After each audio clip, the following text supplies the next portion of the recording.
पिताजी मुझे मोबाइल का भाव पूछते थे ना, मैं हमेशा कम बताता था।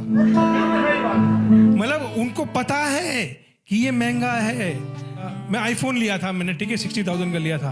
मुझे बोले कितना का लाया? मैंने 20,000। महंगा लाया है। बाप इसलिए कॉम्प्रोमाइज करता है क्योंकि उसे बूढ़ा होना होता है ताकि अपने बच्चों के सपनों को जवान होते हुए देख सके। जो खुद का कमरा छोटा कर तुम्हारे सपनों का कमरा बड़ा कर जाता है, खुद साल में एक बार तुम्हारे लिए नित्य नई कमीज ले आता है, अपने शौक को कुर्बान कर तुम्हारी पसंद चुन जाता है, खुद पुरानी घिसी पिटी घड़ी पहनकर तुम्हें ब्रांडेड दिला जाता है। हाँ थोड़ा शोर करते हैं, हाँ थोड़ा शोर करते हैं, पर हमारी हर गलती पे मौन है। जब भी हम घबराए तभी यही कहा, पता है मेरा बाप कौन है।